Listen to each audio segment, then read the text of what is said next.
Hello, and welcome to another episode of Homeschool Moms Unfiltered, your source for messy, imperfect, and I feel given the topic today, it's important to say right at the top of the episode, secular, inclusive, progressive homeschool advice and community.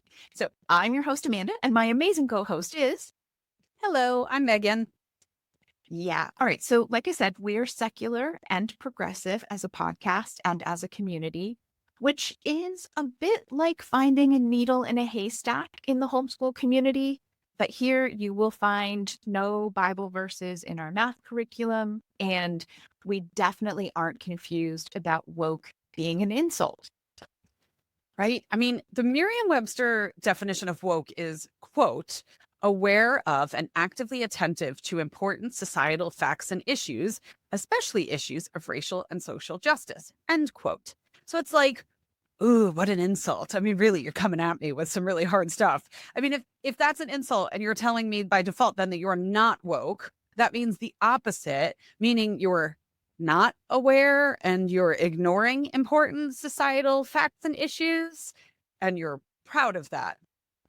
Well, I mean, listen, we all know Merriam-Webster is just a left-wing arm of the socialist propaganda machine, and it's clearly funded by celebrities who are secretly deep state democratic operatives, or maybe aliens in human suits. I'm really sure. I think I have my conspiracies like a little mixed up there, right? I mean, John F. Kennedy Jr. is involved somehow.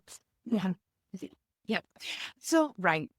Needless to say, although we'll say it anyway, we proudly affirm that Black Lives Matter, that we are ride or die for the LGBTQIA plus community. Freaking leave trans athletes alone. Like, I'm just like, what is happening here? Like, just shut up about the 5 poor athletes that are trying to like participate in collegiate sport. Just sit down and shut up. We believe in bodily autonomy. We do. It's true. Especially women's rights and bodily autonomy.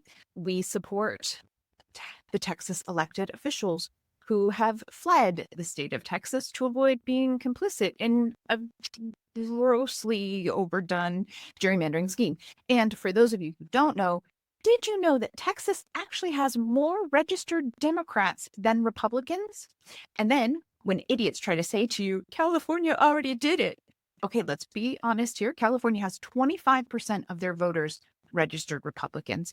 Obviously, voting in the United States is much more complicated than just those high-level numbers. And like, we just put out a unit study all about voting rights in the US and gerrymandering and all of that. Like, there's so much to it, but California does not have very many registered Republicans. And if you were really going to do like votes, it's pretty easy to understand how, like, if only 25% of the population is Republican, they don't win very many majority votes. Like, it's not that complicated.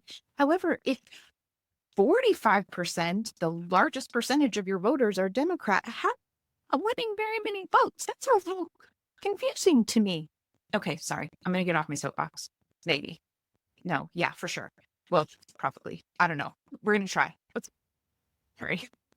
This is where that poli-sci degree and like current events, like, sorry. Okay, we're moving on. We have an episode to talk about, but yeah. And not just any episode. It's our first episode of season 3. We are kicking off season 3. We took a break between 1 and 2. Not doing it this time. We have too much to talk about. So we're excited. Kicking off season 3. And we thought we would do it with a bang. There's some pizzazz coming your way today. Today's topic is going to be an interesting one. Brace yourselves. We are going to be talking about the Tuttle Twins. If you're familiar with this resource, you might be thinking we have lost our freaking minds. I am pretty sure when I brought up this topic as a potential episode theme, Amanda thought I had lost my mind. But here's the deal. They get recommended all the time in homeschool groups, and we don't like to be out of the loop. When people are recommending stuff, people classify them as secular, and a lot of people jump on this bandwagon of like, no, they're bad, but why? How bad could they really be? So we thought we want to find out for ourselves. Yeah. And I mean, like, look, just because they're clearly libertarian, and that is a political party in the United States. If it isn't wherever you live, just a little bit of background for you. I'm not sure how people think that these are secular, because that's like a whole other other thing. So anyway, we are going to answer just how bad they could be with actual quotes and important context so that you just feel informed going forward. Because again, it's that thing. It's nice to actually know instead of just being like, well, in this group, they talk about how bad it is. Like, we've got some specific examples so that you know without having to spend your own money. And I can confidently say that I speak for both of us when I say that these books were so much worse than we anticipated. Like, way, way worse. Yeah. Up until this episode, we would not have been able to give you such a clear, thorough answer as to what makes these books bad. Girl, do we have answers now? Yes, we do. So this is going to be quite the episode. But first, we kick off every episode with a recap of our weeks. It's part of our anti-influencer, anti-social media highlight reel vibe that we're very happy to present over here. We have a lot to talk about today, though, so we're going to do a lightning round of our weekly recap. So in 90 seconds or less, Amanda, how's your week been? My week has been a little rough.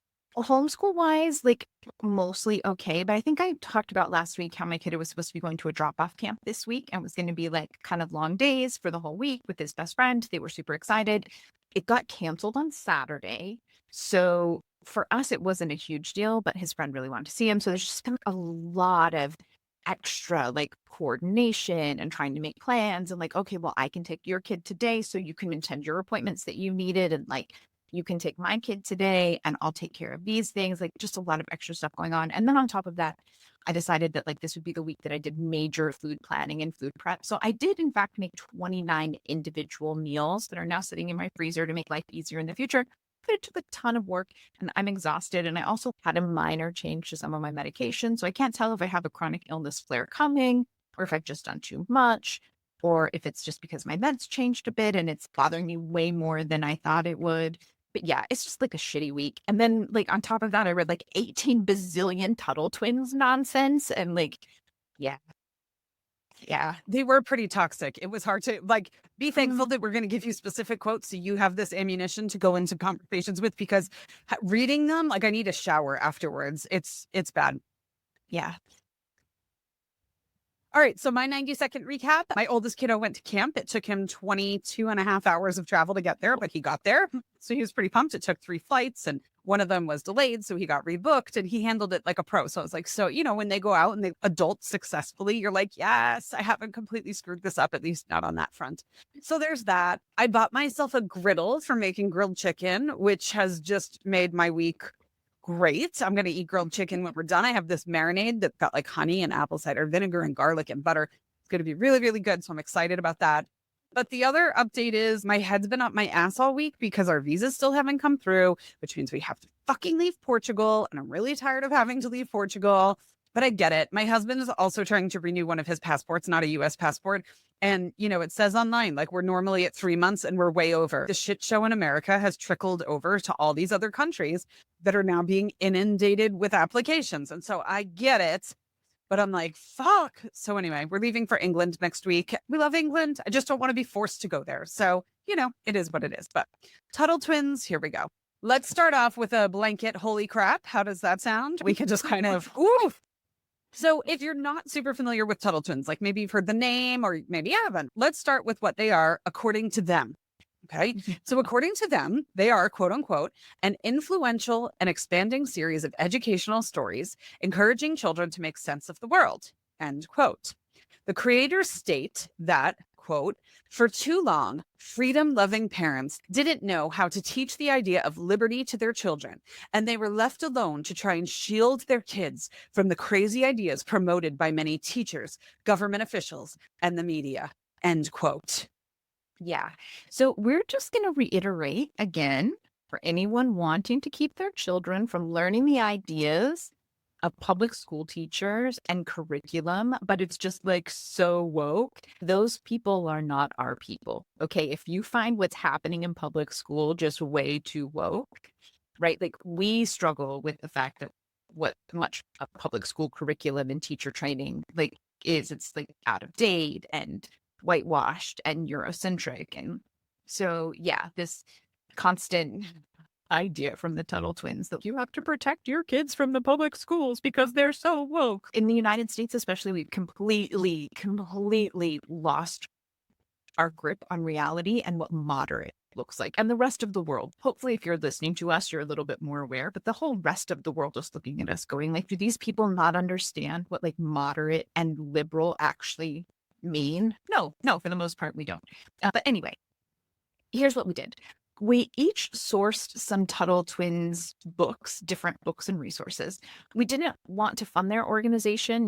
Hello. We already knew that their values wouldn't align with ours. So some of the books we'll both be reviewing, and some of them we did separately. Okay. So for example, we both read the US history textbook #1. I read textbook #2 as well, because I was able to get them in a set secondhand. We read these, they have these little readers. They have a lot of them, unfortunately. And we read some of the same and some separate ones. So we'll have some overlap. We'll have some others, but we're going to be diving in with specifics, again, to give you a deeper understanding of what these resources actually espouse. All right, now, I'm going to say this. We aren't professional reviewers, okay? We're opinionated homeschool moms, hence the title of our podcast. So I'm going to be real honest here. First, libertarian ideology generally grinds my gears and pisses me just right off. Okay. So it's no surprise that these books grind my gears and just piss me right the fuck off. But I was surprised by how they do it. Okay. So basically, if you're listening and you're like, okay, I get it, I'm never going to use the Tuttle Twins, I don't need to keep listening. Here's my too long didn't read version of this. You know how the most compelling lies are the ones with a bit of reality or truth kind of threaded throughout the whole story? That's these books in a nutshell. There's a kernel of truth that truly any reasonable person is like, oh yeah, or I see that, or that makes sense, or yeah, I knew that. And then they just go on without important context, steeped in racist undertones, and let's be honest, sometimes not undertones, presented as the honest truth. And frankly, your children, our children, all children deserve better. Yeah. And even if you are in the camp of like, I'm never going to use the Tuttle Twins, so I'm out. It's kind of like the Dallas Cowboys cheerleaders show on Netflix. Like, it's like a train wreck. You just want to stick around because you have no idea how bad this is going to get. Don't leave us. Okay. Brace yourself. Okay. So let's start off with the textbook, the history textbooks. I only had the first one. So we'll talk about that one first, which chronologically makes sense. Anyway, I mean, only kind of. Come on. We'll get into that. Exactly. We'll talk more. But in my opinion, too, I chose, like, let's start off with the history textbook because for me, I felt like it was actually more mild than what I expected because I had done some of the readers first and I was like, what the fuck is happening here? So then when I got to the history textbook, I was like, okay, this is actually pretty toned down. I mean, listen, it's super anti-government and all of it is fear-mongering, like they're after you sort of way.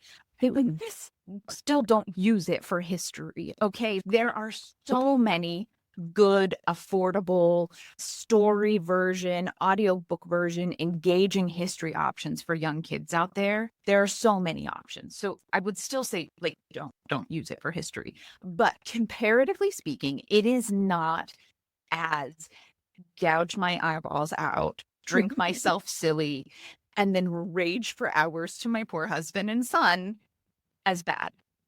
My kids have gotten it all week. My kids are like, why are you still reading these books? I'm like, my kids for the podcast. I know. If I had seriously known how horrendous these books were when Meagan first suggested this, I would have told her to shove this idea up her ass and to come up with something new. But alas, here we are. And I'm a good student, so I stuck with it. Don't you feel so much richer being in the know, though?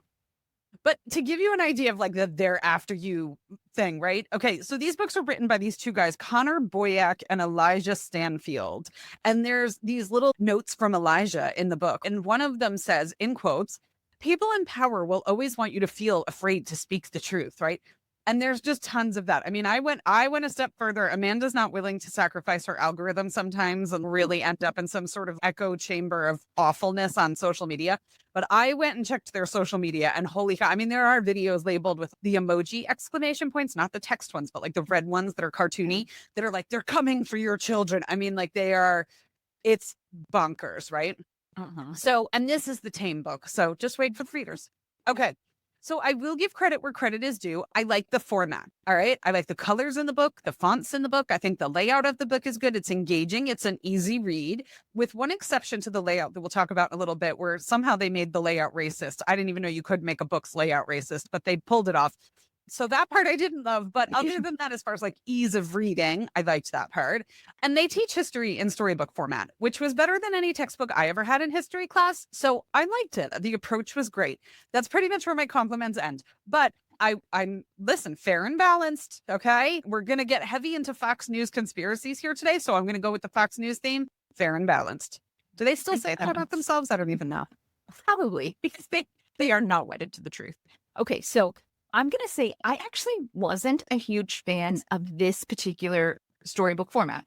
Again, just one of those differences. For me, they made connections between current events and events from hundreds of years ago. And for me, it often left me pretty confused as to what the point was or how we even got there. Part of that could have been that, I don't have a strong American history background. I have a political science background. I know quite a bit about world politics and things like that. And I have learned a lot of US history with my kiddo because he's really into that. So I think I have enough history background that I should have been able to make these connections, but I just couldn't see a lot of them. I was really confused about Well, it's like a third grade textbook. Like, even if you don't have a strong American history background, I feel like you would have gotten it if it wasn't. Yeah, I mean, it was that thing. I just felt like they were just trying to make a lot of connections that I just didn't feel like were there. And so for me, that kind of put it in this, like the storybook version. It just didn't work for me. I am sure that this let's talk about boring early history while also talking about how fun it is to attend a circus thing works for some people. But again, not my people, right? Like, not my people, but some people. So if I don't know why you're still listening to us, but if you're listening to us and you're like, the circus is amazing and there are absolutely no issues with how they exploit people and animals, and we love going to the circus every chance we get, maybe this book is for you. I love it when they hit elephants with bull hooks. It's great. It's awesome. It was a wonderful way to train animals in captivity. We should do it more often. I think it's awesome when they make lions leap through rings of fire because that is good for everyone. Right. So, okay. The first thing, if we're really going to have a serious talk about this, it's an oddball date range that the books cover. And I don't really understand how or why. So the first American history book is 1215 to 1776. Okay, so 1776 makes sense. I get that. It's 550 years, essentially. Like, I mean, okay. And then the second book, it's 1776 to 1791. And now when I first looked at it, I read it wrong. And I thought it said 1991. And I was like, oh, okay, but like, no. The second book that is just as massive as the first one covers just a few years. And I don't get, like, we start in 1215 so that we can talk about Marco Polo, basically, because if you're going to start early on American history, you would never dream of starting more than 15,000 years ago with the native peoples of North America. Of course, you would start with Marco Polo in Europe. Makes perfect sense, right? Yeah. But it's in line because it's a very standard whitewashed Eurocentric textbook for the most part. I mean, you're surprised. Right. But not surprised. Exactly. There were a few blips of inclusive language here and there. I mean, blips, which quite frankly shocked me when they occurred. I was like, whoa, but they were definitely not part of a consistent trend throughout the book. So, I mean, there's just really like some of them are so subtle. Some of it is blatantly like, what the hell? And we'll get to those too. But then there's there's some that are like a little bit more subtle. So on page 3, they're talking about Marco Polo and the Silk Road trade route and all that kind of stuff. And Mrs. Tuttle talks about the fact that there were wild animals and treacherous landscapes. You could also be attacked by bandits or arrested by kings who were uneasy about strangers coming through their countries. And it's like, I just love how they put it on these kings for being so unreasonable. And it's like, oh, you didn't like people coming in uninvited and exploiting your people and, all this kind. I can't imagine why not, right? But it's government overreach. Government overreach. Exactly. That's the theme here. So we've got that. Then it gets a little bit more obvious. As I said, that does happen. On page 24, we've got a little blurb, a kind of a call out about different explorers who went out and were involved in colonizing other places. So the one about Columbus says Columbus spent years asking Europe's royalty to fund an Atlantic voyage, seeking a western route to the Orient. Finally, in 1492, the King and Queen of Spain agreed. His 4 voyages, here's where it gets good. His 4 voyages were successful, opening a period of exploration, conquest, and colonization that lasted for several centuries, because conquest and colonization are amazing. So I can see nothing but success there. As long as you're going to the Orient, it's fine. Right. Exactly.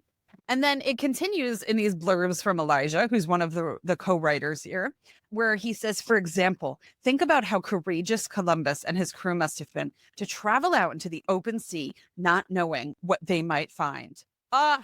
What a pillar of courage. I mean, just amazing. It was not motivated by riches or wealth and no, he was the only one jumping in a ship to go explore. There weren't tons of explorers setting out. We owe him so much. Yeah. Oh my gosh. Okay. Then to the secular point of view, there's a ton of references in here to religion. I don't know how people call these things secular, because in the early pages, when they're talking about the Silk Road, there's references. They'll mention other religions, and I mean mention them by name. They don't go into them. They don't talk about what they believe, anything like that. The names are mentioned as being things that are practiced in these far off places where they buy spices, take spices, whatever they do. Okay. Then on pages 28 and 29, we get this massive explanation about Christianity with the King James Bible. There's something here from Exodus chapter 20. Thou shalt have no other gods before me. Matthew chapter 6, no one can serve 2 masters. Stuff in here about the Church of England, the Gutenberg Bible, the Geneva Bible, a Protestant group called the Puritans. I mean, it goes on and on and on. So other religions get a mention. Christianity, you get a full explanation. And then there's these references. So they'll talk about like, oh, he looked like Moses parting the Red Sea. That's on page 39.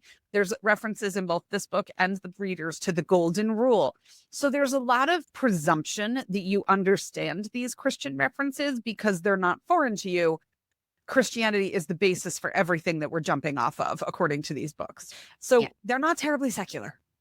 No, yeah. I mean, that's the thing. The Tuttle Twins talk about the Golden Rule a lot. It feels like in nearly all of their books. And so, again, I asked, how is this secular? That said, look, I have taught my kid about the Golden Rule. We've talked about it. We don't church. Our family doesn't church at all. I have taught my kid about the Golden Rule because Christianity is so prevalent in the United States. And I feel this is one of those things that's like a helpful cultural context. But please don't fool yourself by saying that this isn't Christian ideology wrapped up in some history. And if you're a Christian, I have no issues with that. I have no issues with whatever faith you believe in. And if you want to teach your kiddos the Bible, by all means, go for it. Like, faith can be a really good thing for individual people. I'm just not a big fan of mixing things together and being like, oh, well, here's your history curriculum all wrapped up in the Bible. And there is much to be said for keeping much of your curriculum secular and teaching your religion as your religion. And yeah. Yep. Totally agree. Okay, so I mentioned earlier that I liked the formatting of the book for the most part. And so there are these little call out sections. Some are bigger than others, actually. Some of them are like 2-page spreads. So some of them are just like a quarter page type thing. And then some of them are really, really big. They're typically in a different background color. So the regular text is white background, black letters. But then you'll get these call out boxes that are a light orange or a light purple. And they're separate from the other things. Sometimes those are used for just random things that correlate to the story or align with the story.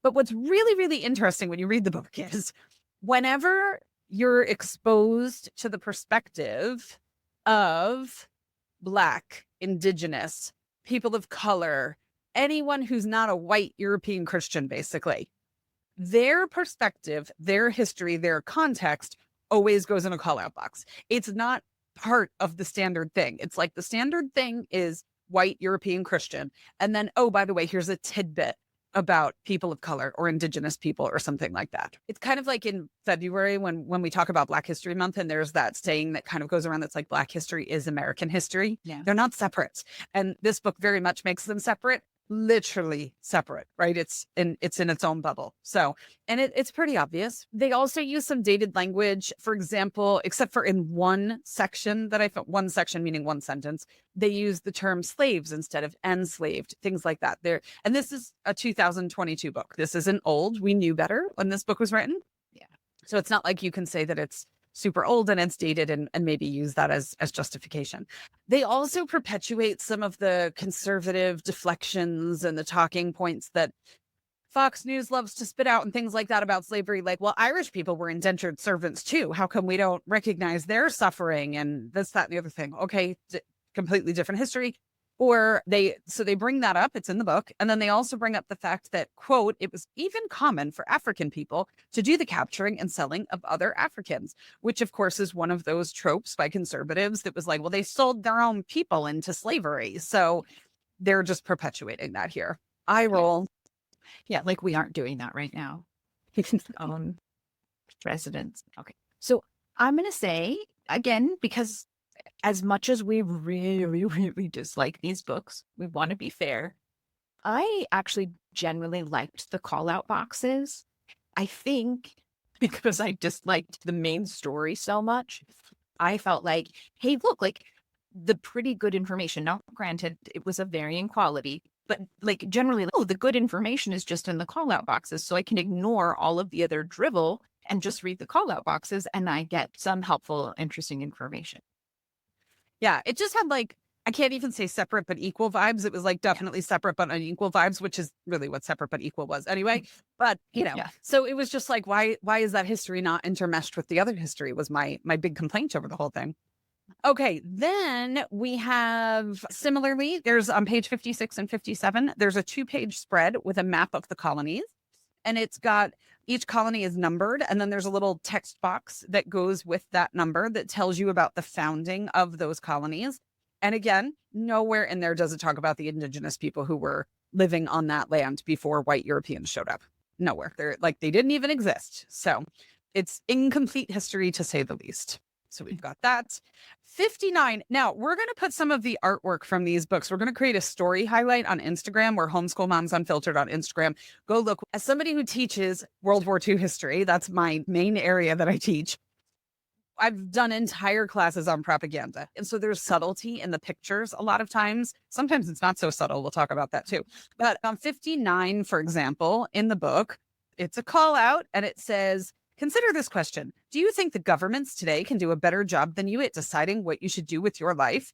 Or how about this? What are the negative consequences when government controls what medicines you must take or are not allowed to take? What if they want to control where you can travel? What size your house must be? What kind of car you are allowed to drive? How children must be educated? Or in some countries, how many children you can have? And the photo at the bottom of the page is a bunch of Asian children lined up in school uniforms, rank and file.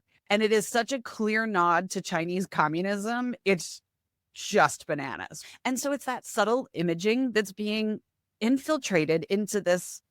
It is. I mean, I'm going to say my family did not read the textbooks because they were just not going to go there. But I did At first, I avoided it, but I did ultimately give them the readers and say, you can read them, but we have to be able to talk about them. And my family is quite progressive. My kiddo especially is, and my husband is, but he did not grow up thinking that way. So sometimes he misses more subtle things. But they both completely missed a lot of those things. And then when I pointed out, like, well, did you notice this? Did you see how there was this? And they were like, oh, gosh, this is horrible.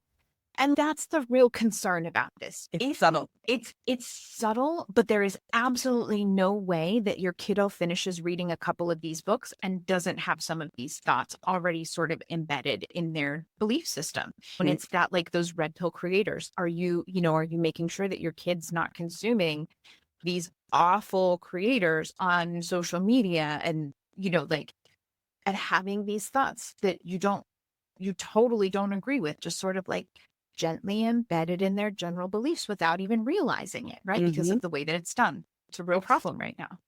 Yeah. It's pretty bad. Okay. We've got on page 78, there's a section here, and this is not the first time that this was brought up. It's just the first time that I finally made a note about it because I was like, man, do they keep banging this drum on the top of page 78 is the note that I put there.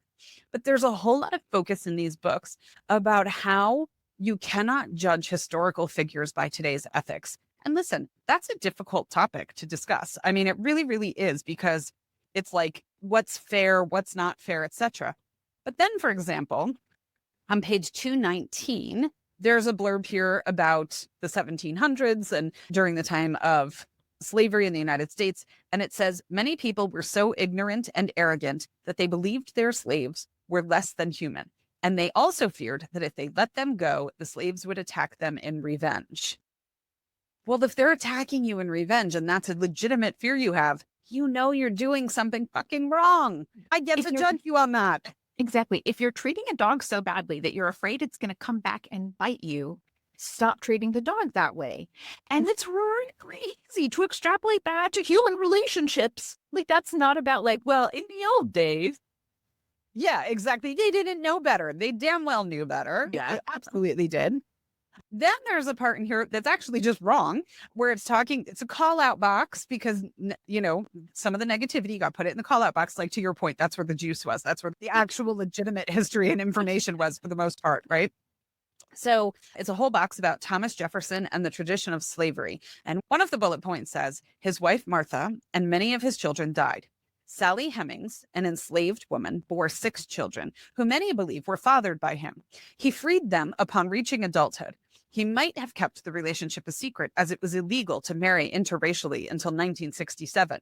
Do you honestly fucking believe that's why? No, of course not, right? I mean, he knew what he was doing was wrong.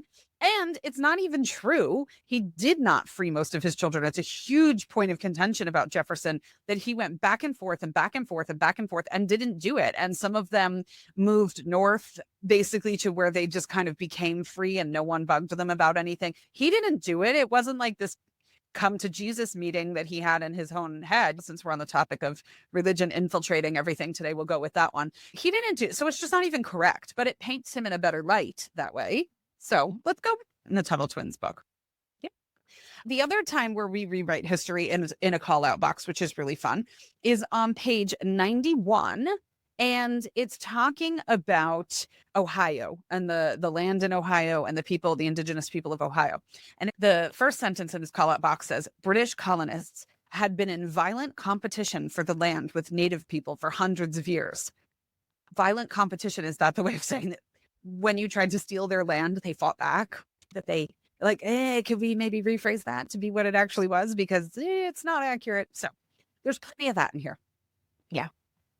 Okay, now look, we're like not even halfway through the book. We could go on and on and on. There are like dozens and dozens of examples. We're going to give one last example in this book before we move on to the next one. So on page 103, the Tuttle Twins were back in present time. They're watching a debate on TV, like the ones between the presidential and VP nominees that always happen. And they're taking notes for an educational activity. The sister says, so what have you written down so far? And the brothers the woman is Jan Jennings, and she's a conservative. And the man is Robert Dunworth, and he's, well, I don't know. she calls him a terrorist, but he calls himself a liberal, whatever that is. So, all right, like aside, hello, he apparently knows what a conservative is, but he's very confused about what a liberal is. Okay. And then he goes on and he says, I keep hoping they'll actually answer the questions, but they seem interested in calling each other names. Okay. So, first off, talk about a Fox News talking point. This idea that no one in the debates ever answers any questions. That is not true. The debates have gotten worse over the years, but even the most recent round of debates, questions absolutely got answered. Points were put out, platforms were shared, more so by one side of the aisle than the other side of the aisle. So, hello, Fox News talking point. But also, it's this sort of deeply biased stuff that we see over and over in Tuttle Twins books. He's clear that she's a conservative. And maybe the other guy is a liberal, but the woman keeps saying he's a terrorist. And he isn't getting much more from it because they just keep calling each other names. But the only name he mentions is the conservative calling the liberal a terrorist. But sure, they're both equally bad. Right? Like, yeah. So we can go on and on. Like I said, we can go we could keep pulling out examples, but I think you're getting the idea. Yes. The second book is super similar, right? It's not like suddenly it changed. It's just covers a lot fewer years and a lot more pages. But I'll pull out a few specific examples because that's what we said we were going to do for you so that you know exactly what we have here. So one example is on page 66. There's another one of these call out boxes. And it sort of talks about the Federal Reserve. I think they are using a story about the creature of Jekyll Island, which is one of their readers that talks about how like the Federal Reserve was actually created. And so they're talking about creatures and monsters. And if I'm understanding all the metaphors correctly, which again, it's written for a third grader. So if me as like a political science major is a little confused about all of these, like I'm pretty sure that the creature is the Federal Reserve. And it says the creature, quote, is the reason inflation is happening and why prices keep going up. So, I mean, the Federal Reserve is only, which, and I don't understand how you can be like even remotely educated and believe that the Federal Reserve is like fundamentally and across the board bad. But it does seem appropriate for what's currently happening, right? Well, yeah, it is. So then another example, right? Around page 230, they don't do a great job of numbering all of the pages. So it's a little hard to find exact page numbers. And at this point, I was pretty frustrated. So I didn't count specifically, but it's around page 230. In the chapter on the Bill of Rights, the kids are at the circus because talk about good, wholesome family fun that we don't know any better about in the 21st century. The kids talk about how they almost got arrested. These books are bizarrely obsessed with depicting government officials almost arresting these two white upper middle class 9-year-old kids. Okay. Yeah, because it comes up in the education vacation. I hadn't read the book you're talking about, but it came up in the other one. I know it there. Yeah. No, they are bizarrely obsessed with these very privileged white children being arrested by government officials. And the pictures are all like, it's a whole thing. And it's ridiculous. I mean, like, there are people in the United States who need to be worried about this. There are people around the world who need to be worried about it. It is not the affluent white children. Like, just stop already. Okay. So then towards the end of the book, last example in this specific book, we again see this sentiment that is sprinkled throughout everything Tuttle Twins that says, Grandma replied, remember, politicians will do, and the twins said in unison, whatever the people let them do. And for me, it's this constant indoctrination that politicians, and honestly, most people, are inherently bad unless they go to church with them, and those people are an exclusion. But for me, it's just too much. Like, it is woven into the story, whatever book you're reading, over and over again. And like I said before, I don't see how there's any way that a kid reads more than one of these books and doesn't start to think that that's really just the reality of things. And I know, frankly, I personally refuse to believe that most people are inherently bad and just looking to take advantage of others. I don't think that that's human nature. I think there are people like that, but I don't think you have to find God to be a good person. I don't think you have to have the threat of heaven and hell hanging over you to make good choices and to do better. And I think politics is really complicated. Like I said, I worked in politics at a much younger age. It's really complicated, and you have to sell your soul to the devil to be able to accomplish anything. And I don't agree with the way that works. But that doesn't mean that politicians are all evil and fundamentally want terrible things for us. Like that's just not the reality of things. No, it's sad. And it's all through these books. So we're going to talk about the readers. This is where it really gets juicy. Okay. This is where, woo, get ready. Okay. Before we do, really, really quick, we've talked about it before. We have courses that you can take online. If you're new to homeschooling or you're thinking about starting to homeschool, we have a Homeschool 101 course that'll give you the full foundation that you need to homeschool, everything from deschooling to laws to setting intentions, your learner's style, your homeschooling philosophy, all that stuff is in there. But then if you were like, darn it, I was looking at the Tuttle Twins and now I have no curriculum plan, we have a curriculum course and it does not include the Tuttle Twins. So we have a curriculum course. We have a course for both preschool and kindergarten. And then we have a course for everything beyond kindergarten. So we will link them in the show notes. They're all there. But if you're looking to not have to do this sort of level of analysis for every single program that you're considering, we've already done it for you. Pretty much Amanda's done it for you. But we've got it. It's all there. There's workbooks, so it gets hands-on. We've got you covered. So check out the show notes. Come take class with us. We will get you on the right track that goes in the complete opposite direction of the Tuttle Twins. Yeah, that's it. And the thing too is, like the curriculum course, we call it a curriculum course because a lot of homeschoolers live in states where they have to provide what their curriculum is, or a lot of homeschoolers are like me, academic progressives or whatever, and they just want more curriculum focused. But really, it's a resources course. It's just tons and tons of things of like, this is, if you're struggling figuring out math, like here's kind of the continuum of math from easier to most rigorous, or, here are some science options that you can look into. Here's what concurrent and dual enrollment means. And here's some resources you might tap into to be able to do some of that stuff. There's just so many resources that can be useful for anyone who wants to learn for themselves or educate their kids. Mm-hmm. Yeah. Okay, so let's get back to it. So we have the train wreck reader books. Okay, so I read Education Vacation, The Law, Fate of the Future, and The Guide to True Conspiracies, and then a little bit of Beware Your Biases because I was curious exactly what was happening with that. So which ones did you read, Meagan?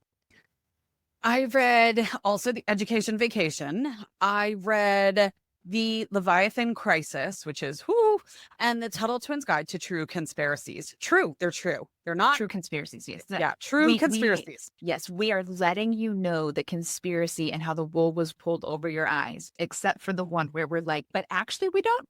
Oh, but we included it here. So you make your own decision.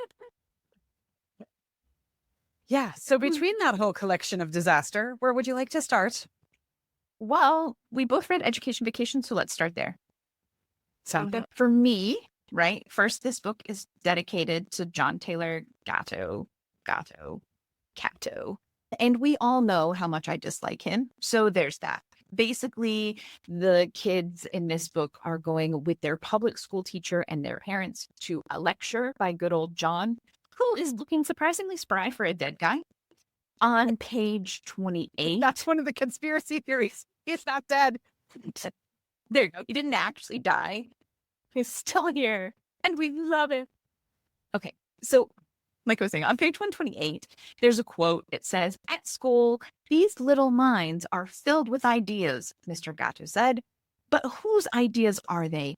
And what are the motives of those in charge?" Ethan, who's one of the Tuttle Twins, didn't like the idea he was being shaped into what somebody else wanted.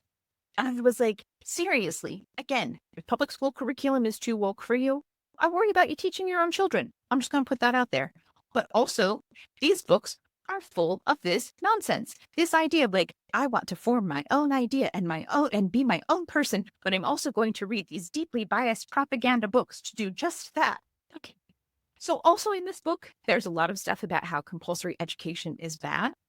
I again, like Megan and I do not agree on everything. I'm going to put that out there. If you've listened to us long enough, you know this. I generally disagree with this. I think poor compulsory education is what got the United States into the dumpster fire it is. But to me, saying compulsory education is bad is like saying our free volunteer fire department isn't well trained and takes too long to put out our house fires. So I think we should just completely get rid of the fire department altogether. Who needs it? Like, well, those government funds that are helping, at least make sure that you've got a fire truck and the ability for someone to come and try to put out your fire are still pretty freaking important. Like, maybe keep it. It's still going to work better than your buckets. Like, I just don't. Okay. Then, of course, this book in particular is full of other little bullshit. Sorry. I'm on a roll. This was rough for me. And again, I disagree with it, if you couldn't tell by the way I described it. So there you have terms like Jewish slaves, which we covered before, but come on, like at this point, we know better. We know to use better language, implying that the governments feed their people to distract them from the bad stuff that they're doing. Because, again, socialism and communism and handouts are always bad. There is it does not matter which Tuttle Twins book you're reading, any sort of handout or giving of anything to people by the government is like just bad. And then again, we mentioned it before, but the 9-year-old twins are nearly arrested by a scary cop with artwork to drive home the point of just how scary the whole situation is. Because of course they are. They're always in danger of being legitimately arrested. Sure. Yeah. Yeah. So, I agree with you on tons of it. The really interesting thing is I am not as deeply opposed to John Taylor Gatto as you are. I actually quite agree with a bunch of stuff that he said. I read his op-ed that was in the Wall Street Journal when he retired from teaching and all that kind of stuff. And so I, as an unschooler, lean into a bunch of things that he thinks. Yet the way it was communicated in this book, and especially the way the artwork is portrayed, still gave me the major icks. It was just disgusting. And I was already kind of on board with the messaging, but they still managed to somehow poison it, right? So, again, on page 14, I literally made a note on the side of my book that says this is Goebbels level propaganda artwork. If you don't know who Joseph Goebbels was, he was the Ministry of Communication in Nazi Germany who was putting out all of this artwork.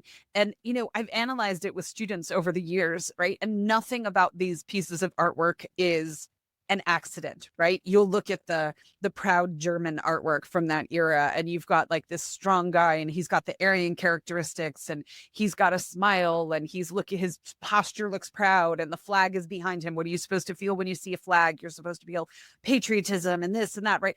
None of it is an accident. It's all so subtly crafted to communicate things. And so I've gone through this so much that when I'm reading this, I'm like, oh, this is Joseph Goebbels reincarnated. Like, it's just horrific, the level of stuff that's in here. There's literally in the history textbook one, it's got this dark, ominous background to it. And it's the kids are marionettes on strings being forced to do all of this stuff that's against their will because of government control. It's next level propaganda artwork. So it's pretty bad. Then over dramatization, like Amanda said, the arrest is one. Then on page 15 and 16, there's quotes here where Ethan, one of the twins, says, parents get in trouble if their kids aren't taught the way the government wants. And Mr. Tuttle replies, yes, the government might take the children from their home, or the parents might be put in jail. It's just like this hideous fear-mongering. It's so ridiculous. So then they go on to bash this guy, John Dewey, who is kind of the foil to John Taylor Gatto in the story. So I dug into who he was because I wasn't super familiar with him. So according to Encyclopedia Britannica, which maybe it's like Merriam-Webster and it's also part of the deep state, I don't know. But according to them, quote, the common theme underlying Dewey's philosophy was his belief that a democratic society of informed and engaged inquirers was the best means of promoting human interests, end quote. Well, do you get now why he's the villain in this book? Democratic state, informed people? No. Nope. Nope. Can't have You can't. Then on 29 and 30, we literally have an image at the top of the page. It goes across the 2-page spread that's got textbooks that have one has kindergarten in it, and it's got the German eagle from the Nazi era on it, and it's written in that like German font that we would see on posters. Then you've got what I think is Japanese on another book. Then we've got the hammer and sickle from the Soviet era with the Cyrillic letters on another book. There's a Nazi flag. There's people doing the Nazi salute. And all of this is to make you afraid. There's a book here that's got redacted information in it to show you the government control.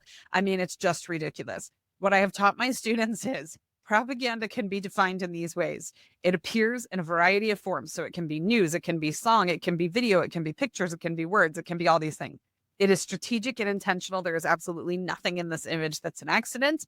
It aims to influence attitudes, opinions, and behaviors. This sure as fuck does. It can be beneficial or harmful. Okay. So you can have positive propaganda. There's plenty of times we see that. But the most successful propaganda taps into our deepest values, fears, hopes, and dreams. And this clearly goes into values, fears, etc. To Amanda's point, there's a thing in here about the ancient Romans being fed as a distraction to all the bad things their government was doing. And the kids were like, oh, that's horrible. We should definitely learn from that lesson. And then the dramatization about them being nearly arrested in Germany because they were out during the day and school is compulsory in Germany. And so a police officer saw them and was like, why aren't you in school? And their interpretation of that was they were almost arrested, which was not at all part of the thing. But the fact is, like, you and I have both been to Germany. There's tons of kids walking around during the day. They're fucking tourists. Like, nobody stops you. And it's not like throughout Europe, public education and education in brick and mortar schools is compulsory in the vast majority of countries in Europe.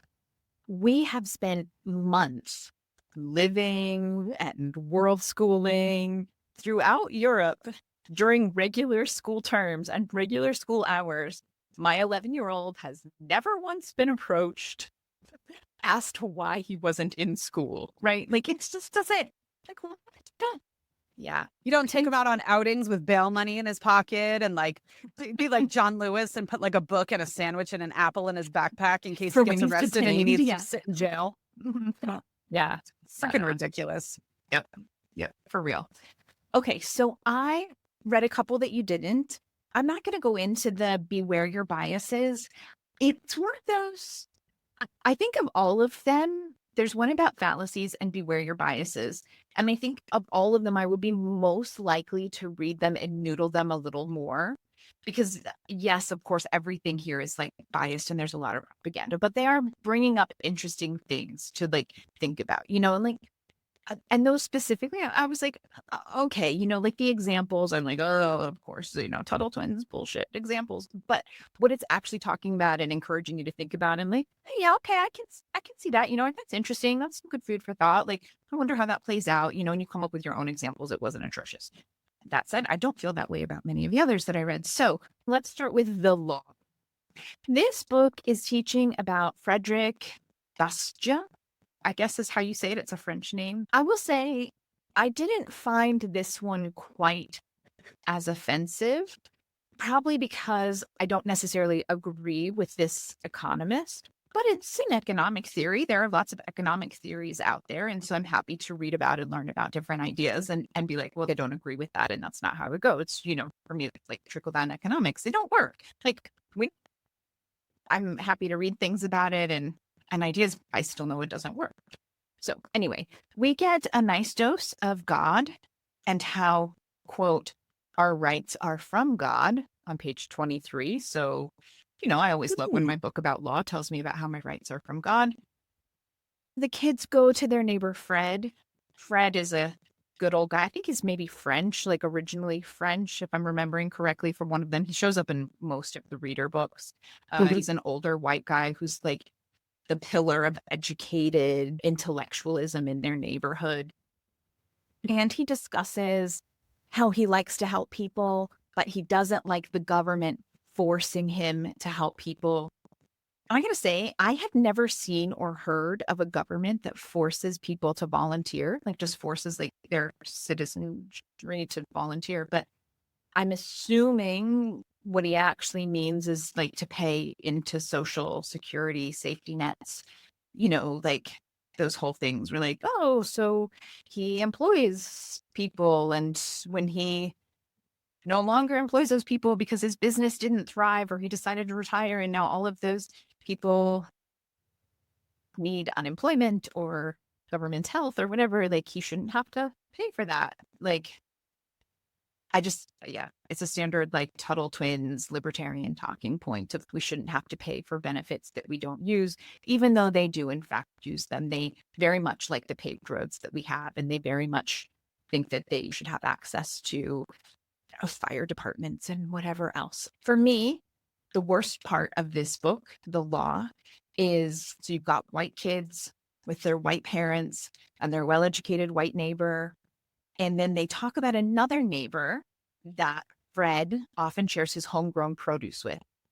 And he's using an example of how, like, well, I share it with her, but how bad would it be if she came in the middle of the night and took tomatoes from my garden without permission? I'm like, well, first off, if she needed tomatoes from your garden and she took a few, like, I don't think that's like worthy of going to jail, but that's basically what they're implying. And of course, they show a picture of her dressed up as a night robber stealing tomatoes to really drive it home, because none of these books are complete without this insane propaganda artwork. After this whole discussion, and good old Fred feels like the kids understand what he's talking about and what he wants them to get from the conversation, he gives the kids a can of home canned tomatoes. And they talk about it and they decide that they're going to do the kind thing, like Fred said, and make their own decision to give it away. They give it away to the neighbor that was being discussed. And of course, her name is Mrs. Lopez, and she's got a baby on her hip. And it's just kind of one of those, like, just a little bit of racism for the road. Again, it's not like super in your face. When my family read it, they didn't really see it. But I was like, did you notice anyone else that wasn't white in the book? Like, no, only the person who got given food. And she had a baby on her hip because, of course, what kind of stereotypes can we play into? Well, and we'll get to it when we talk about another book, but it's the same thing in another book too. So it's a pattern. It's not even like you could say like, oh, it was just they missed it, or it was an unconscious bias. No, it happens again. No, it happens. Yeah, it happens again and again, over and over. So that's the law. And that was like the least offensive one I read. So that's saying something. Then I read The Fate of the Future, which is basically a book all about how to avoid becoming a dystopian nightmare, which if you kind of read through the lines, but actually you don't really have to read through the lines. It's essentially Europe. Europe is the dystopian nightmare. So on page 51, it says, quote, in a dystopian world, taxes are really high. And then it goes on, they explain, our idea is that the state should be like other companies where you pay for what you use. My dad says it's called a user fee. That way, people don't have to pay for things they don't want. So I'm just going to say, again, same theme that we just talked about in the law, right? Like this kind of stuff happens, these themes over and over. And they're making sure the kids really understand this. There's also a lot of discussion about how states and countries use coercion instead of persuasion. Again, pretty standard talking point about how bad people are outside of church. And I'm still over it, right? It doesn't really matter how many times they bring it up and how many different books, I'm still over it. And then the book wraps up with a discussion about how governments shouldn't be monopolies and how we should be able to choose essentially different companies for different services like protection and justice. We shouldn't all have we shouldn't all have to use the same source for protection. We shouldn't have to use the same judges and court system for justice. I mean, for me, like, this is just that, like, it's the naive, unrealistic fundamental flaw in libertarianism. We're already seeing this effort to decentralize the federal government, turning it over to states' rights, but then states trying to impose their rights on other states. And if you leave our state and you do something we don't like, we'll punish you when you come back to our state, even though what you did in the other state was perfectly fine and legal. Or this whole, we'll take over your city from your elected officials because you elected people we didn't agree with. And so we disagree with how they're running things. Like, you can't let people pick and choose who enforces that's not, society doesn't work that way. Like, yeah. there are problems, right? Like, I'm not going to sit here and say like, oh, we've got it figured out. I mean, it totally, like, the way it works is totally awesome. Like that, I'm not saying that, but this is not the solution. This is a very naive, unrealistic solution that is only going to be like so much worse. Kind of like, again, not, like, I don't like the way our volunteer fire department works. So let's just not have a fire department. Like, this is dumb. Okay. Yeah. Okay. The propaganda machine, I will say, is a higher notch in the Leviathan crisis. That is not the tame experience that I had in reading this book. The title alone is a religious reference. Leviathan is a sea serpent demon that's noted in theology and mythology. It's referenced in several books of the Bible, including Psalms, the book of Job, the book of Isaiah. It is often the embodiment of chaos threatening to eat the damned when their lives are over. So, like, dramatic a little bit, possibly. Not for the Tuttle Twins, but maybe for the rest of us. Yeah. So this book is the anti-socialism lesson. It's not like a side note or a subtle undercurrent beneath the main lesson. It is the lesson of this book. Okay. Complete with, we have campaign posters in the drawings that are 100% Bernie Sanders posters, but except now she is a woman named Bernadine. Okay. And not just any Bernadine, she's Bernadine Lopez, because of course, who wants government handouts more than Hispanic people, right? According to this storyline. And that's not me speaking. My husband is Hispanic. Clearly, I don't feel that way. But in the Tuttle Twins world, anytime there's a socialist demon, they're Hispanic. That's not fair. They're people of color, not just Latino or Hispanic. Okay, like people of color. They're those Chinese, those Japanese, like those brown people, like they're Black people. They're all like, if you're a person of color, all they're here for handouts. Yeah, it's all about the handout. Okay, yeah, that's what this book hits home. So, and I mean, I'm telling you, the font of the Bernadine sign, the colors, everything. It's a Bernie Sanders sign. It's so fucked up.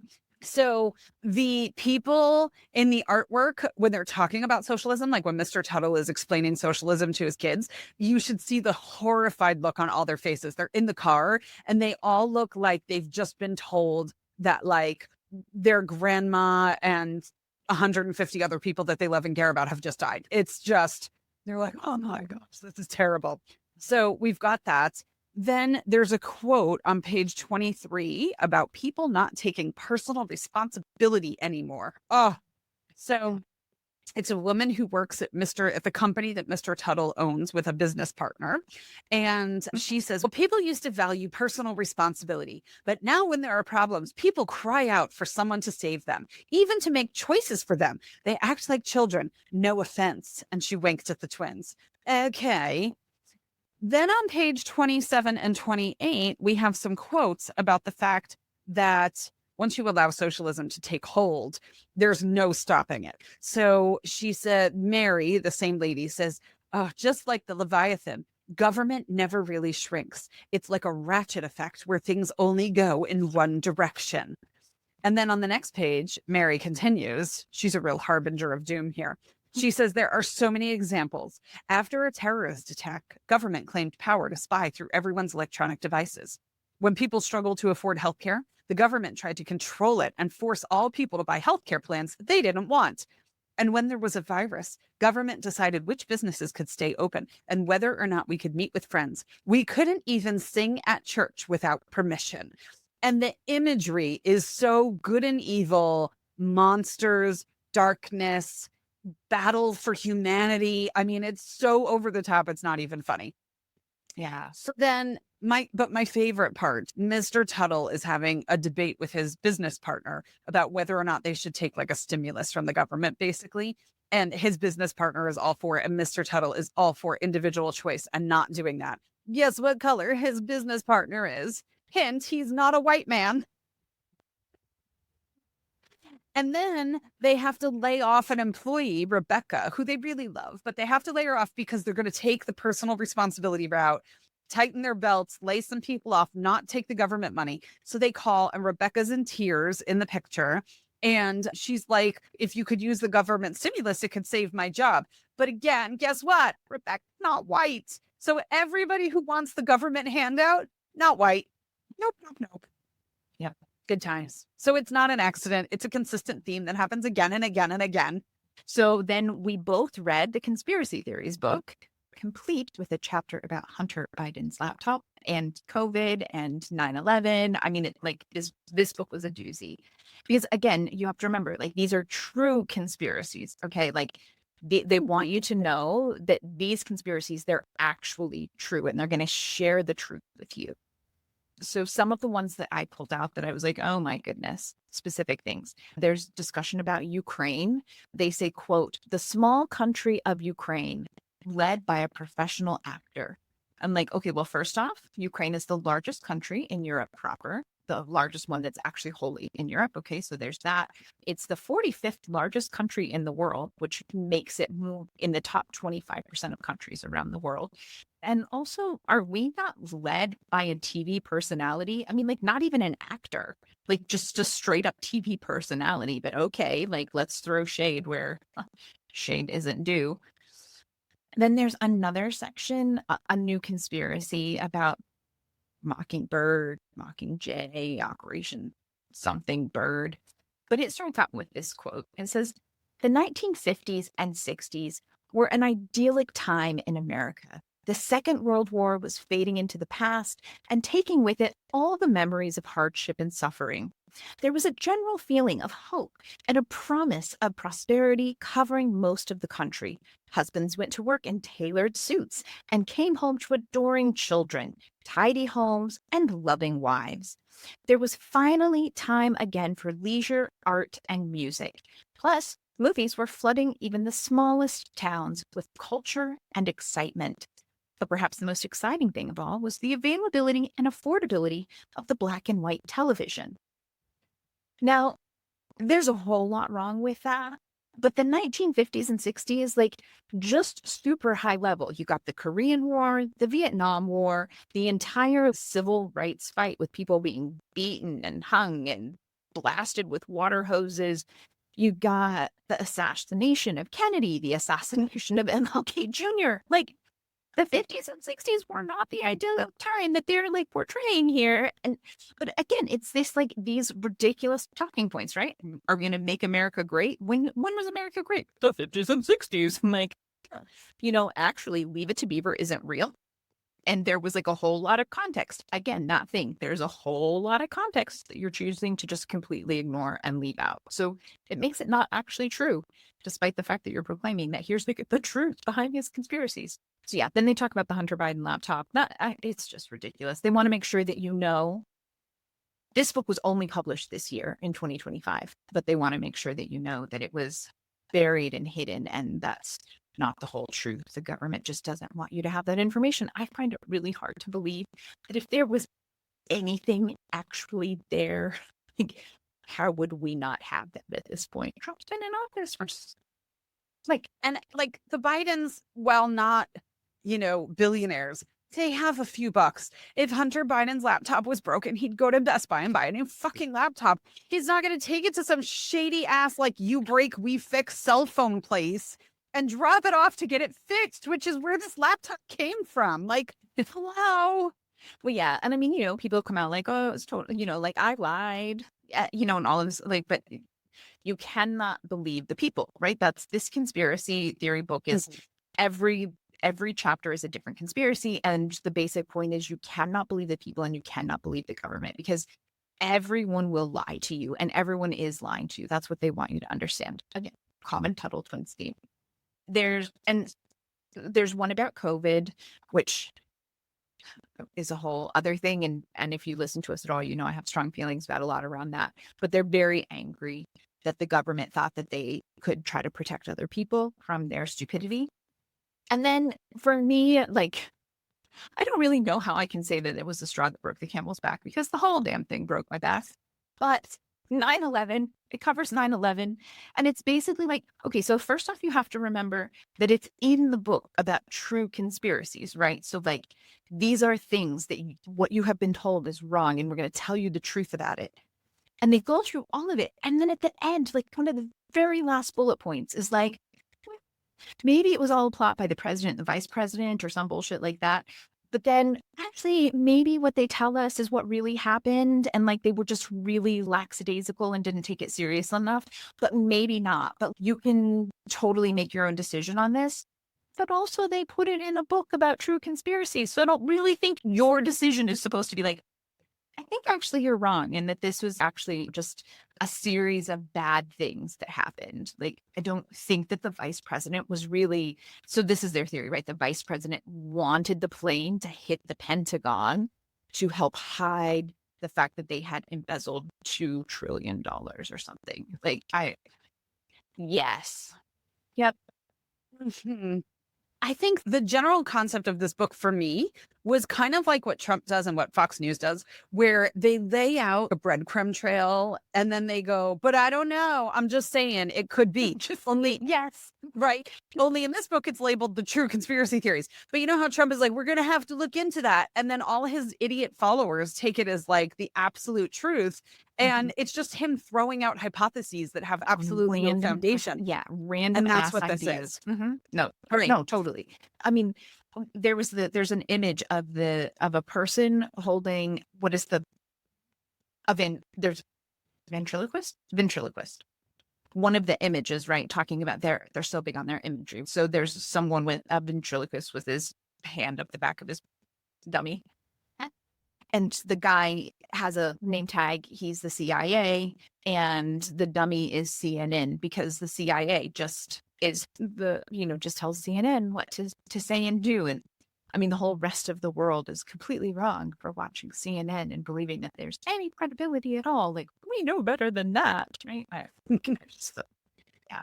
It's bananas. The other thing that I loved in these books is it for each conspiracy theory, there's kind of a flow. They've got different sections, and then it's like, but what could it be? And all this kind of stuff. But there's a Latin phrase that they use in there, which I found really, really interesting that they chose to use Latin. So it's qui bono, which means like you're looking for a crime suspect, or like who benefits from this, like dig deeper into that, right? And it reminds me of the people who use DEI, and it's like, no, if you are against diversity, equity, and inclusion, please say that, because hiding behind the phrase DEI or the acronym DEI is bullshit. And so it's like they've done that in this book by using this Latin phrase that's basically like someone is benefiting from this, and there's a criminal element to this and all this kind of stuff. And I'm like, well, then just come out and say that. Don't be such an asshole, But I mean, there's cloud seeding during the Vietnam War in here, that they made it rain at different times. It was raining when it shouldn't have been and dry when it should have been and whatever. And that was all the US government. 9/11 was an inside job. I mean, all this kind of stuff. The whole book it wasn't as bad as I thought it was going to be honest. But maybe it was because I read that one last and I was numb to it by then. I don't know. There were just so like, for me, this was the ultimate example of there was a kernel of truth, right? And this is the problem. There was a kernel of truth in it. And then they leave out all context. There's the story about how how we ended up in the Gulf War, and the 15-year-old woman, the young woman who testified in front of Congress. And it was a huge mistake. And it should never have happened the way that it did. It did not get properly vetted. And and it's a real embarrassment. But the idea that like the president and the head of the committee and all of these people knew exactly who she was, and they knew she was a paid actor, like, except they left out the fact that Amnesty International had corroborated her story before she testified in front of Congress. And like, when things are moving fast, things come up, right? Investigative journalists find things out. There, more stuff comes out, and that's important. Investigative journalism is important. But if you tell a story like you're telling the truth and you completely leave out important context, like, well, other independent organizations corroborated her story. So like we thought, like with the information we had at the time, we thought that this was a good call. When you leave that kind of stuff out, you've just completely, how am I ever supposed to believe anything that you're saying? But I'm going to guess that the vast majority of people who read a book like this aren't hitting Google every page to be like, what what's the truth about that? Like, what is the story with that? Or like, I know that's not true. I don't know exactly what part of it's not true, but I know that that's not the whole story. And that's where it's really dangerous. We have a real crisis in the United States, possibly around the world, but especially in the United States, where people lack critical thinking. And it's one thing to not have the knowledge. It's an entirely other thing to lack critical thinking skills and to not be able to say, that doesn't seem right. Let me go do some research on that. And then look at the research and look at the sources and who's saying the things and evaluate those things to be like, what is their stake in this? I mean, we looked in the back of the Tuttle Twins books. There's a list of contributors who financially help the Tuttle Twins organization and blah, blah, blah. We went through the list to see who these people were, what their horse was in this race, all that. Betsy DeVos is in their PS, so it's like, who's the financial, where's the money coming from? What is their influence over this and all that kind of stuff, right? And people don't do that. They just take everything at face value for the most part now. A certain select group of people, like not everybody, but that's too broad of a generalization, but it's happening too often now, right? It is happening too often. And again, the thing is, we are a secular podcast. We're a secular community. We're secular across the board. If you really want to use some kind of religious curriculum, I don't church at all. I don't want that in my sphere at all, but I review a lot of curriculum, both personally and for the show and for the things that we do. I can say wholeheartedly, there are significantly better religious curriculum out there. If you feel really strongly about using a curriculum that has Christian ideology woven throughout, for the love of God, please don't use the Tuttle Twins. You claim you love God, don't Tuttle Twins. Yeah. All right. Oh my goodness. All right. We had a long episode today, but the details needed to be there, right? We couldn't just say they're horrendous, don't buy them. We needed to back it up and bring some quotes and some specifics. Go to our Instagram story, look at the highlights. You have to see the artwork. It's worse in some ways than the words. It's just bad. So our mantra for this week's episode is the loudest voices in homeschool circles aren't always the most trustworthy. Dig deeper. And I will say that this mantra has a double meaning for me. Number one, the Tuttle Twins. But then number two, the thing that stuck in my head to when I brought up doing this episode, and Amanda probably thought I was insane, was there's an influencer that we both follow who drives me batshit crazy. Like I should unfollow for my own mental health, but I can't. So she'll hawk anything. As long as the check clears, she's got a coupon code for you. And we see her do it all the time. I mean, if her kids were really using the amount of programs that she's got an affiliate code for, her kids would be homeschooling 37 hours a day. She's just in it for the money. And it's really gross because she has a massive following. So it's working. But anyway, that's also a loud voice in this homeschool sphere. So be careful who you listen to, because we get nothing. We get nothing from any homeschool curriculum companies. Nothing. Absolutely nothing. The Tuttle Twins certainly aren't giving us any money after today's episode. So just the loud voices, please be careful. If you have questions, take our curriculum course, come to our Patreon. We have a Q&A session. Come talk to Amanda about curriculum. But the people with the affiliate codes do not have your best interest at heart. They have their own best interest at heart. And we watch this lady do it all freaking day long. So just saying. Well, friends, happy homeschooling with something other than the Tuttle Twins books. Yes, please. Yeah. And then have a great one. Have a good week.